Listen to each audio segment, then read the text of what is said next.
Apa itu cahaya? Cahaya merupakan energi yang berbentuk dari gelombang elektromagnetik yang secara kasat mata dengan memiliki panjang gelombang sekitar 380 hingga 750 nanometer. Kecepatan cahaya adalah dari 300.000 km per detik atau setara dengan lebih 1 miliar km per jam. Cahaya memiliki beberapa sifat, yaitu yang pertama, reflection atau cahaya dipantulkan. Cahaya dipantulkan ketika mengenai permukaan yang tidak menyerapnya. Sudut datang cahaya sama dengan sudut pantulnya.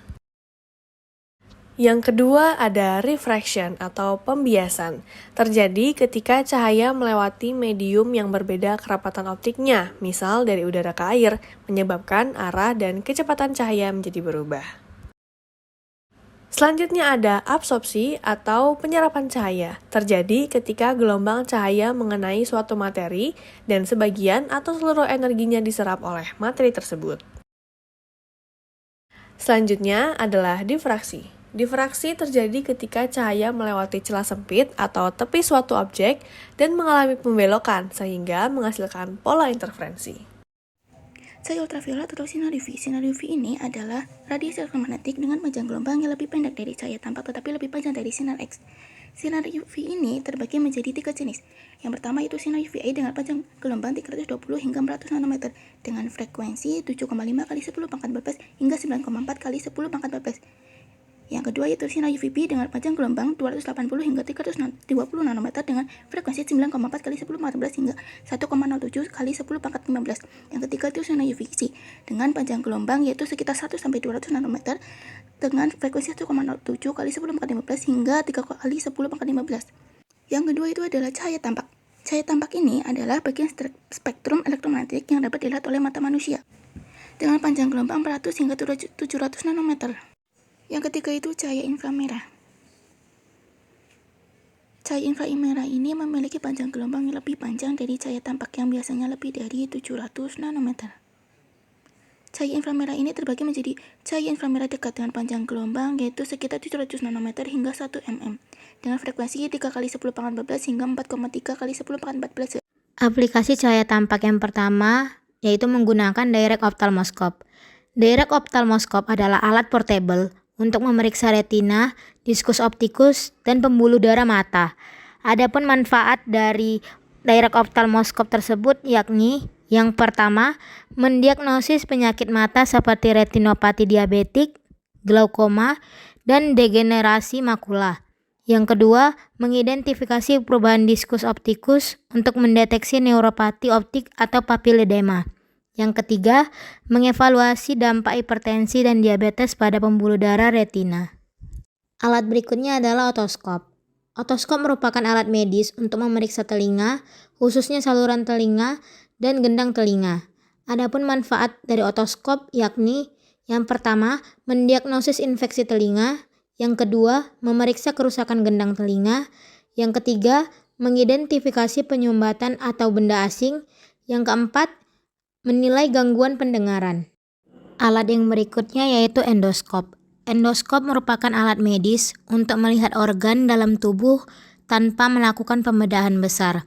Endoskop sering digunakan untuk mendiagnosis, melakukan pemeriksaan, pengambilan sampel, dan bedah minimal invasif. Sterilisasi alat medis. Sinar UV khususnya UVC memiliki kemampuan untuk membunuh berbagai jenis mikroorganisme seperti bakteri, virus, dan jamur. Cara kerjanya, sinar UV merusak DNA mikroorganisme sehingga mereka tidak dapat bereproduksi. Keuntungannya, proses sterilisasi lebih cepat, tidak memerlukan bahan kimia berbahaya, dan efektif untuk mensterilisasikan permukaan yang sulit dijangkau. Penggunaannya biasanya untuk mensterilkan alat bedah, ruang operasi, dan permukaan lainnya di fasilitas kesehatan. Fototerapi adalah metode pengobatan yang menggunakan sinar khusus sinar UV. Di sini digunakan untuk menurunkan kadar bilirubin pada bayi yang mengalami penyakit kuning. Bayi yang mengalami penyakit kuning akan menjalani fototerapi ditempatkan di bawah lampu khusus yang memancarkan sinar biru. Sinar biru mengubah struktur bilirubin sehingga lebih mudah larut dalam air dan dapat dikeluarkan dari tubuh melalui tinja atau urin. Jika tidak segera ditangani, kadar bilirubin yang tinggi dapat menyebabkan kerusakan otak pada bayi. Fototerapi membantu pencegahan untuk komplikasi ini. Untuk selanjutnya yaitu diagnostik. Sinar UV memang bisa untuk menghilangkan atau memiliki kemampuan untuk membunuh bakteri, khususnya UVC. Sebagai contoh adalah fluorensi.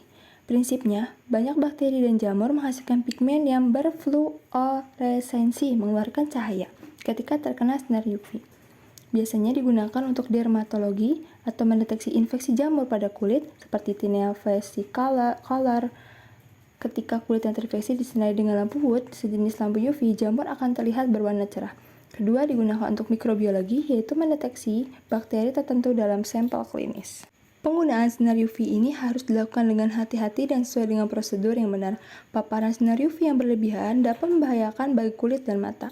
Sinar UV juga di sini dapat untuk mengobati kondisi kulit tertentu. Contohnya vertigo. Vertigo adalah kondisi kulit yang menyebabkan hilangnya pigmen melanin sehingga muncul bercak-bercak putih pada kulit. Sinar UV di sini digunakan untuk merangsang produksi melanin, yaitu pigmen yang memberikan warna pada kulit. Dengan paparan sinar UV secara teratur, diharapkan bercak-bercak putih pada kulit dapat kembali memiliki warna yang sama dengan kulit sekitarnya. Ini merupakan contoh proses pasien yang sedang disinari oleh lampu UV. Sinar inframerah merupakan teknologi yang banyak digunakan dalam bidang medis, karena sifatnya yang dapat menembus jaringan tubuh hingga lapisan tertentu tanpa merusak permukaan kulit. Teknologi ini memiliki berbagai manfaat tergantung pada aplikasi yang digunakan, seperti terapi panas dan thermal imaging. Dalam aplikasi terapi panas, sinar inframerah digunakan untuk meredakan berbagai jenis nyeri, seperti nyeri otot, nyeri sendi, dan nyeri akibat cedera olahraga. Sedangkan thermal imaging berbasis sinar inframerah adalah metode pencitraan yang digunakan untuk mendeteksi perubahan suhu di permukaan tubuh. Teknologi ini sangat bermanfaat dalam mendeteksi peradangan, infeksi, atau gangguan sirkulasi. Thermal imaging sering digunakan untuk mendeteksi tumor, memantau pasien diabetes seperti luka akibat ulkus diabetik, dan menganalisis gangguan saraf. Dengan ini, sinar inframerah telah menjadi salah satu teknologi yang membantu dalam bidang medis, baik untuk pengobatan maupun diagnosis. Laser adalah teknologi yang memanfaatkan cahaya dengan panjang gelombang tertentu untuk menghasilkan energi yang sangat terfokus. Dua aplikasi utama laser dalam dunia medis adalah bedah laser dan pengobatan kanker menggunakan teknik fotokoagulasi. Bedah laser adalah prosedur medis yang menggunakan sinar laser untuk memotong, menguapkan, atau menghancurkan jaringan tubuh. Bedah laser banyak digunakan dalam berbagai prosedur, seperti koreksi penglihatan, pengangkatan tumor kecil, perbaikan pembuluh darah abnormal, dan perawatan kulit. Laser juga digunakan dalam pengobatan kanker, terutama melalui teknik fotokoagulasi. Fotokoagulasi adalah metode di mana sinar laser digunakan untuk menghasilkan panas pada jaringan tertentu yang kemudian menghancurkan atau menyusutkan sel kanker. Teknik ini sering digunakan untuk mengobati kanker kulit, kanker di saluran pencernaan, atau tumor kecil di organ tertentu.